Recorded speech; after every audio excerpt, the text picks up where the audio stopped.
Assalamualaikum.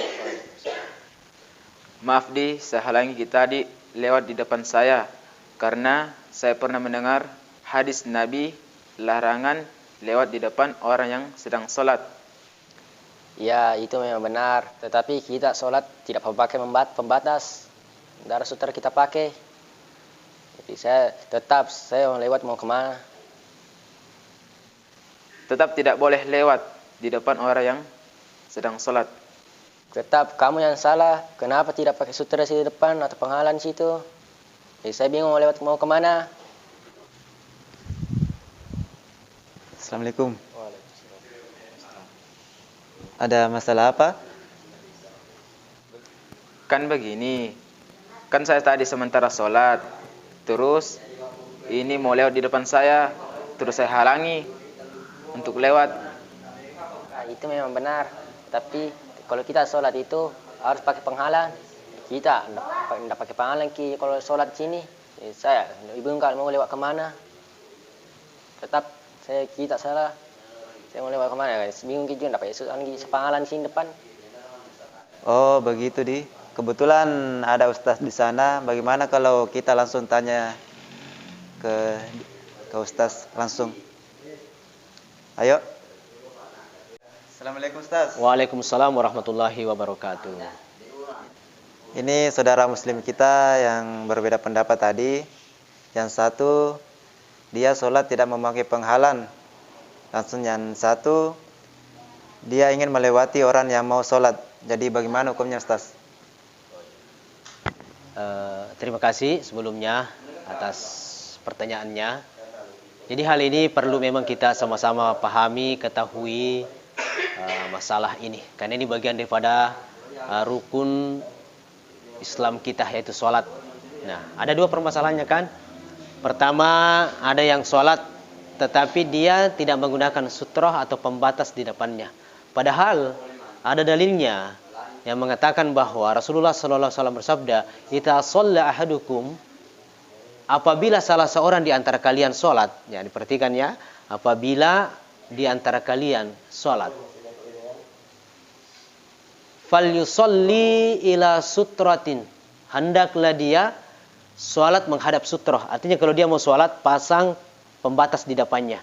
Apakah bentuknya tombak, anak panah, atau sesuatu yang bisa berdiri.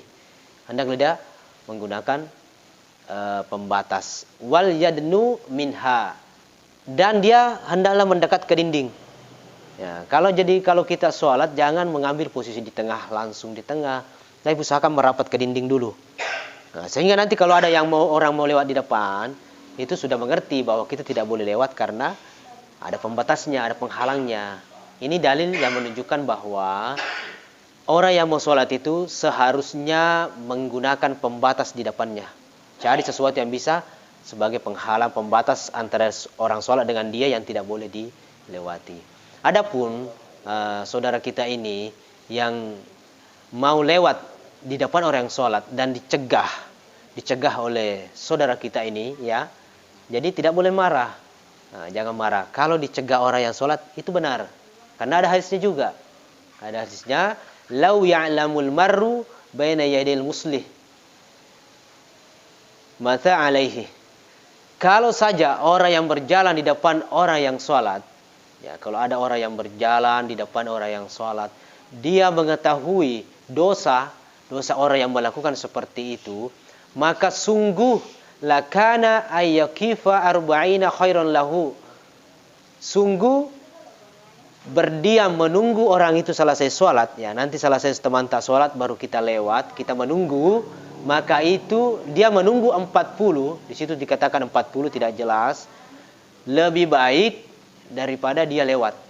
Nah, kemudian di sambungan hadisnya dikatakan bahwa perawi di sini Abu Nadar radhiyallahu anhu berkata, saya tidak tahu apakah Rasulullah berkata 40 hari, 40 bulan atau 40 tahun. Yang jelas orang yang mau lewat di depan orang yang sholat itu lebih baik dia berdiri sekitar 40, apakah 40 hari, 40 jam, 40 tahun atau bulan, itu lebih baik daripada melewati. Jadi benar yang dilakukan saudara kita untuk mencegah tadi. Dan sunnahnya begitu, kita tahan orang yang mau lewat di depan kita. Jadi jangan marah kalau ditahan, dicegah oleh orang yang sementara sholat. Begitu juga kita. Sebelum sholat memang pasang sutra, penghalang supaya orang yang mau lewat itu sudah tahu dan tidak lewat lagi di depan kita. Jadi seperti itu ya, kalau dalam hal masalah pembatas, kita mau sholat usahakan mendekat ke dinding atau menggunakan pembatas. Begitu juga kalau kita mau lewat, harus lihat kalau ada orang sholat, jangan lewat di depannya. Jadi seperti itu nanti disampaikan ke teman-teman yang lain tentang dua hal ini. Yang pertama, orang mau sholat harus diusahakan merapat ke dinding atau menggunakan sutra dan pembatas. Yang kedua, yang jadi intinya, kita tidak boleh melewati orang yang sementara sholat. Kita bersabar menunggu atau lewat di tempat lain. Ya, mungkin seperti itu. Semoga bermanfaat. Seperti yang saya sampaikan, kita perhatikan cara atau bagaimana yang dimaksud dengan sutra. Ya, silakan. Tadi ini berdiri tanpa sutra. Silakan berdiri untuk sholat. Ya, silakan berdiri. Ya, jadi kalau kita mau sholat, ya pasang dulu seperti ini di depan kita. Ini sutra, ini pembatas. Nah, sehingga kalau ada orang mau lewat, tidak apa-apa dia lewat di sini. Nah, boleh lewat di sini.